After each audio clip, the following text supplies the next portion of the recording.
अस्सलाम वालेकुम। Class 10 chapter number 2 topic है हमारे पास longitudinal nature of sound waves. Last lecture में हमने साउंड को देखा कि हमारे पास साउंड कैसे प्रोड्यूस होती है। तो हमने देखा कि साउंड को गुजरने के लिए किसी न किसी मीडियम की ज़रूरत होती है।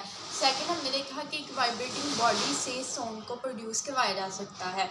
उसके बाद हमने sound requires material medium for its propagation, इसको हमने डिस्कस किया कि किस तरह हमारे पास जब हमने ट्यूनिंग फॉर्क लिया, एक्टिविटी हमने देखी, ट्यूनिंग फॉर्क को हमने वाइब्रेट करवाया और फिर देखा कि किस तरह हमारे पास साउंड प्रोड्यूस होती है। तो आज हम देखेंगे कि longitudinal nature of sound waves. तो सबसे पहले कि हमारे पास जो साउंड वेव्स है वो मैकेनिकल वेव्स की एग्जाम्पल है, लेकिन मैकेनिकल वेव्स भी हमारे पास दो तरह की होती है, एक होती है ट्रांसफर वेव्स और दूसरी होती है लॉन्गिट्यूडिनल वेव्स। तो अब हम देखेंगे कि साउंड वेव्स की नेचर क्या होगी लॉन्गिट्यूडिनल में। तो लॉन्गिट्यूडिनल वेव्स का पहले बता देती हूँ कि पिछले चैप्टर में हमने क्या पढ़ा था। सबसे पहले तो हमने इसमें वेव मोशन को देखा था कि किस तरह से वेव की मोशन होती है। सेकंड हमने देखा कि जो हमारे पास पार्टिकल्स होते हैं उनकी जो डायरेक्शन होती है वो प्रोपगेशन ऑफ वेव्स, यानी कि इसके जो मीडियम होगा और इसके जो पार्टिकल्स होंगे उनकी जो डायरेक्शन होगी वो पैरेलल होगी, यानी कि प्रोपगेशन ऑफ वेव होगी। उसके बाद अब हम देख लेते हैं कि हमारे पास ये किस तरह से आता है। तो हमने क्या लिया, हमने यहाँ पे एक फॉर्क ले लिया, ट्यूनिंग फॉर्क ले लिया और उसको हवा में रख दिया। अब हवा में मॉलिक्यूल्स भी होंगे, ठीक है। अब ये हमारे पास अभी हमने इसको वाइब्रेट नहीं करवाया, ठीक है, अभी वाइब्रेट नहीं करवाया। तो इसके जो ये मॉलिक्यूल्स हैं इनकी जो डेंसिटी है वो क्या है हमारे पास बिल्कुल यूनिफॉर्म है, यानी कि इक्वल डिस्टेंस पे है और इनकी जो डेंसिटी है वो क्या है, यूनिफॉर्म है। क्योंकि ये हमारे पास क्या है, अभी वाइब्रेट नहीं हुआ, बिफोर वाइब्रेटिंग, वाइब्रेट होने से पहले की बात है। तो अब हमारे पास ये जो प्रोंग है इसको हमने ओ कह लिया, ये हमारे पास ए और ये हमारे पास बी है। इस प्रोंग से आगे ये बी पॉइंट है। अब जो बॉडी है, अभी ये वाइब्रेटिंग मोशन है, तो जो हमारे पास बॉडी होती है वो क्या करती है, अपनी ही मीन पोजीशन के इर्द गिर्द वाइब्रेट करती है। अब हमने क्या किया कि जब हम इस प्रोंग को पॉइंट बी पर लेंगे, क्योंकि जो वाइब्रेटिंग बॉडी है इस ओ ने वाइब्रेट करना शुरू किया अपनी मेन पोजीशन के लिए, तो वो पॉइंट बी पर चला गया।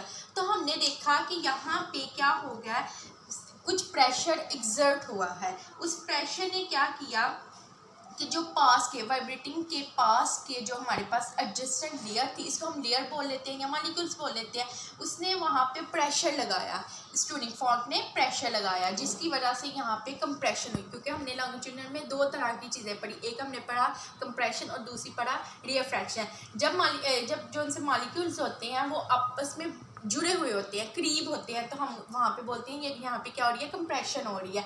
तो जब यहाँ पे कुछ प्रेशर एक्सर्ट करवाया गया तो यहाँ पे जो मॉलिक्यूल्स थे या जो लेयर्स थी वो बिल्कुल आपस में क्या आ गई, करीब आ गई। हमने बोल दिया कि यहाँ पे क्या हो रही है, कंप्रेशन हो रही है और वेव्स जो हैं वो यहाँ इस तरफ को क्या हो रही है, प्रोड्यूस हो रही है। अब हमने क्या किया कि जब ये जो कंप्रेशन की जो लेयर है अब वो क्या करती है, आगे आगे मूव करती जाती है। हमने देखा था कि किस तरह जो वेव्स होती हैं वो एनर्जी को ट्रांसफ़र करती हैं। सेम यहाँ पे कि हमारे पास जो कंप्रेशन की लेयर है वो क्या करती है, आगे आगे मूव करती जाती है। अब हमारे पास क्या होता है कि जब हम ये जो पॉइंट ओ है, अब थोड़ा क्या किया उसने ए पॉइंट की तरफ मूव किया, ठीक है, तो हमारे पास क्या होगा कि ये जो मॉलिक्यूल्स से इनके दरमियान फासला आ गया, मीन्स यहाँ पे हमारे पास रिफ्रैक्शन होगी और कंप्रेशन ने आगे मूव करना शुरू कर दिया। तो कंप्रेशन इस पॉइंट से अब इस पॉइंट पे आ गई, ठीक है, और आगे से फिर हमारे पास जो मॉलिक्यूल्स हैं उनके दरमियान क्या आता जाएगा, डिस्टेंस आता जाएगा, यानी कि यहाँ पे प्रेशर क्या होता जाएगा, कम होता जाएगा, ठीक है। और यहाँ पे प्रेशर जब हमारे पास ज़्यादा होगा तो इट्स मीन यहाँ पे दोबारा हमारे पास क्या आ गई, कंप्रेशन आ गई। और जहाँ पे मॉलिक्यूल्स आपस में दूर दूर हो जाएंगे वहाँ पे हमारे पास क्या होगा, रिफ्रैक्शन होगी। अब जो ट्यूनिंग फॉर्क होता है वो हमारे पास क्या करता है, मूव बैक एंड फोर्थ, यानी कि आगे पीछे, यानी कि जो पॉइंट ओ है हमारे पास वो वस्ती पोजीशन है, ये ए और बी के इर्द गिर्द क्या करता है, मूव करता है। तो हमारे पास हवा में हम क्या करवा सकते हैं, कंप्रेशन और रिफ्रैक्शन का फिनोमिना करवा सकते हैं, लेकिन हमारे पास ट्यूनिंग फॉर्क जो है वो वाइब्रेट होना चाहिए, वाइब्रेटिंग होना चाहिए, जिससे हम साउंड को प्रोड्यूस करवा सकें और ये वाले फिनोमिना करवा सकें। अगर तो वो वाइब्रेटिंग होगा तो उसके मॉलिक्यूल्स के दरमियान डिस्टेंस भी होगा और उसकी जो डेंसिटी है वो भी यूनिफॉर्म होगी, क्योंकि हमारे पास ये जो है ना अभी क्या लिखे रेस्ट में है, कोई इस पे कोई नहीं लग रही। आगे हम जो देखेंगे नेक्स्ट हमारा टॉपिक है करैक्टरिस्टिक्स ऑफ साउंड, साउंड की खसूसियात। तो हम देखेंगे हमारे पास एक है लाउडनेस, पिच, क्वालिटी और इंटेंसिटी।